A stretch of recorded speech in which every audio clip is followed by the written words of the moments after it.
SSM কর্মীদের বঞ্চনার অবসান কবে? 15ই আগস্টের মধ্যেই ভাতা বৃদ্ধি, আগস্টের মধ্যেই জিও ঘোষণা। তাহলে কি 15ই আগস্টেই এসএসএম কর্মীদের স্বাধীনতা?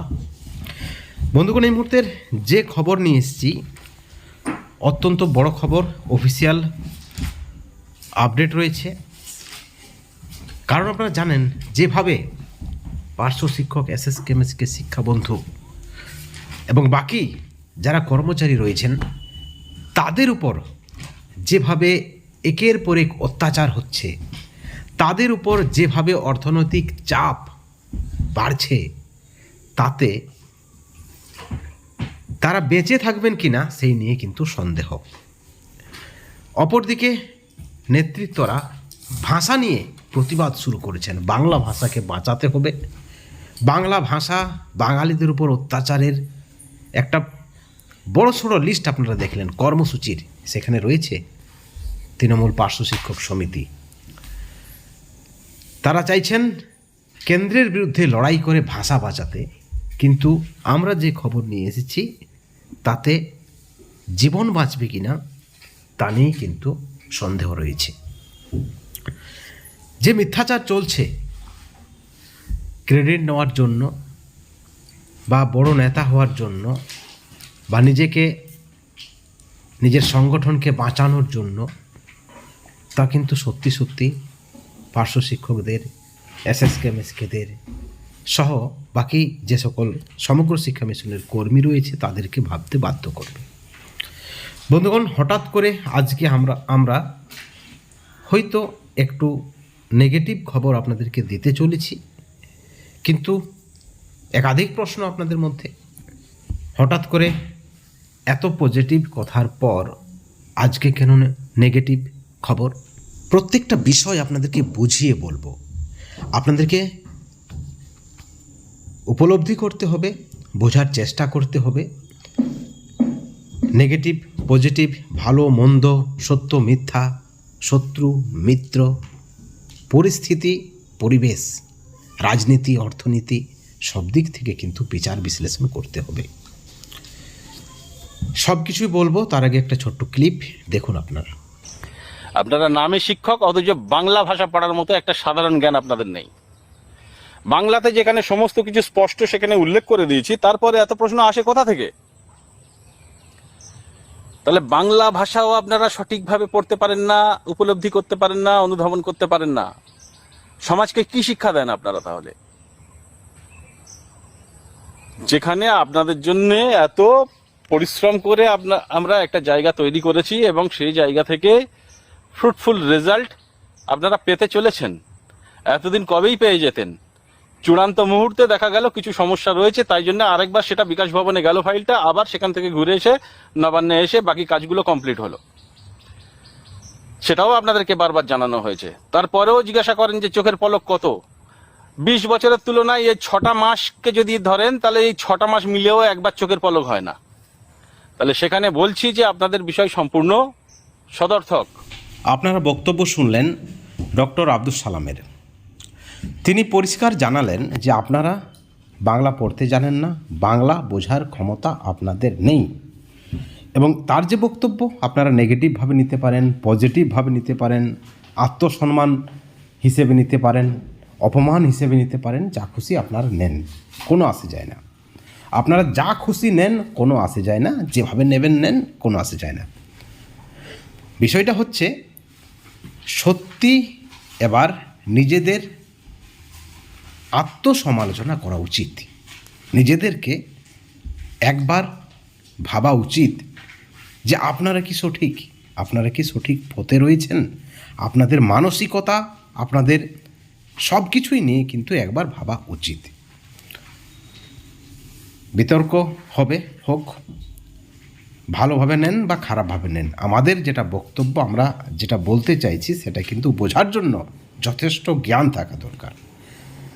বিষয়গুলিকে আমরা জাস্ট 2-3টে পার্টে ভাগ করব। প্রথমত হচ্ছে যে কোনো এক সংগঠন নতুন করে সৃষ্টি, কোনো এক নেতৃত্বের একেবারে ঝপাঝপ সৃষ্টি, খুব দ্রুত উন্নতি, নাম চর্চা, খুব সুনাম, কিন্তু যা কোনো কারণবশত তার কিছু কথা মিলেনি, বা তিনি যে দাবি করেছিলেন সেই দাবি এখনও পর্যন্ত রেজাল্ট পাওয়া যায়নি, কিন্তু আভাস পাওয়া গিয়েছে। কিন্তু তারপরও যেভাবে ওই ব্যক্তির সমালোচনা করা হয়েছে, ওই ব্যক্তিকে ব্যক্তিগত আক্রমণ করা হয়েছে, নাম ধরে গালিগালাজ করা হয়েছে, তাতে কিন্তু তিনি রীতিমতো বিরক্ত। সোশ্যাল মিডিয়ার লাইভ থেকে বোঝা যাচ্ছে, তার লাইভ থেকে পরিষ্কার বোঝা যাচ্ছে তিনি যথেষ্ট ক্ষুব্ধ। এখন এই বিষয়টাকে আমরা সরকারের সঙ্গে তুলনা করব কিভাবে। কোনো একটা ব্যক্তি জাস্ট একটু কাজ করে দিয়েছেন, পার্শ্ব শিক্ষকদের ভাতা বৃদ্ধির জন্য তিনি 2-4 বার নবান্নে গেছেন, বা তার হয়তো কিছুটা কৃতিত্ব রয়েছে, মুখ্যমন্ত্রীর কাছে তিনি দাবি পৌঁছে দিয়েছেন। জাস্ট 4-6 মাসের তার কাজ, তারপরও তিনি যথেষ্ট যোগ্য সম্মান পায়নি, তার খারাপ লেগেছে, তিনি 2-4 কথা শুনিয়ে দিলেন। ঠিক একইভাবে তার বিষয়টি যদি সরকারের সঙ্গে তুলনা করা হয়, যে সরকার প্রথম ক্যাবিনেট বৈঠকে ধাপে ধাপে স্থায়ীকরণ সহ ভাতা বৃদ্ধির বিষয়ে ভাবনা চিন্তা রেখেছিলেন, যে সরকার কিছু করতে চেয়েছিলেন তারপরও করেনি, হয়তো কিছু রাজনৈতিক কারণ বা যেই কারণ থাক, সেই সরকার প্রতিশ্রুতি রক্ষা করেনি শুধুমাত্র পার্শ্ব শিক্ষকদের বেলায়, এসএসএম কর্মীদের বেলায়, বাকি সব ক্ষেত্রে প্রতিশ্রুতি রয়েছে। কেন? আত্মসমালোচনা এবার নিজেদের করা উচিত। কেন? দুটো বিষয় আলোচনা করলাম, ঠিক একইভাবে তৃতীয় বিষয় নিয়ে আমরা আলোচনা করব যে আজকের পরিস্থিতি কি, আজকের পরিস্থিতি কি বলছে। সরকার ছাড়া কোনো সমস্যার সমাধান হবে, দাবি পূরণ হবে? উত্তর চাই। উত্তর একটাই, হবে না। এবং সেই সঙ্গে বিভিন্ন নেতৃত্বের যে বক্তব্য, সেই নেতৃত্বের সততা, সেই নেতৃত্বের প্রচেষ্টা, এত সংগঠন, এত নেতৃত্ব, কি কারণে, অর্থাৎ আপনার বা আপনাদের ভূমিকা নিয়েও কিন্তু ভাবার সময় এসেছে। আমরা প্রথমেই বললাম আজকের ভিডিও সহজ নয়, ভাবার জন্য যথেষ্ট জ্ঞান দরকার। এখনো পর্যন্ত নেগেটিভ কিছু নেই, আশার আলো রয়েছে। দপ্তর সূত্রে, আধিকারিক সূত্রে, সরকার সূত্রে, সব সূত্রে, মুখ্যমন্ত্রী, শিক্ষামন্ত্রী, সব সূত্রে পজিটিভ নিউজ রয়েছে।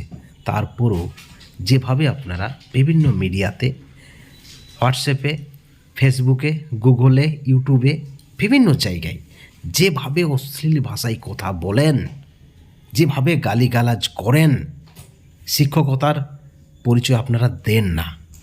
সবার জন্য প্রযোজ্য না হলেও বেশিরভাগ কিন্তু অত্যন্ত অভদ্র, নোংরা। এখন আসা যাক ঠিক আরও একটি পয়েন্টে, অর্থাৎ একতার অভাব রয়েছে। কিছু ভালো, কিছু খারাপ, ভদ্র, অভদ্র, নোংরা, পরিষ্কার, সকলেই মিলেমিশে রয়েছেন।